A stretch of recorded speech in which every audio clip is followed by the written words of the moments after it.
अरे गौरी बड़ा सुंदर गीत बा मेजर गति अरे किस्सा हताने सासत बाड़ी एगो औरतिया बड़ी गांव में बड़ी खतरी राजा जी जब बड़ा काम करे के पड़ता हमरो के अपना साथे साथे ले ले चली ओही जे दोनों जनी दोनों परानी रहल जाई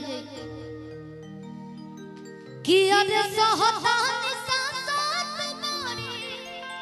कि दिन दोपहर में ये सैया हमरो के ए सैया हमरो के तू ले ले चला अरे दिल्ली शहर में बेबी भाभी हमको छोड़ ही नहीं रहे हैं चंदन भैया लेकिन हमसे ये मंच के डांस कलाकार है ना हम तो भी टीचर बने फिल्म है फिर आप लोग फिर भूल जाएंगे फिर जैसे कोई वो कलाकार के लोग भूल जाएंगे जब गाना सुने टाइम हो गया कि अरे सहतानी सासत बाड़ी दिन दोपहर में ए सैया हमरो के ए सैया हमरो के तू ले ले चला दिल्ली शहर में ए सैया हमरो के तू ले ले चला दिल्ली शहर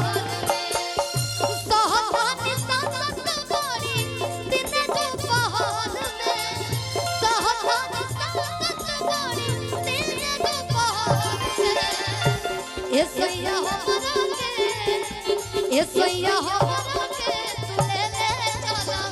दिल्ली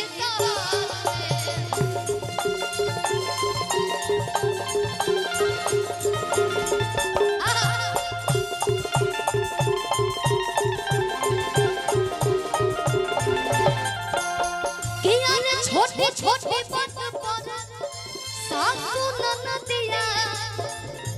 हमरा देखो तो करिया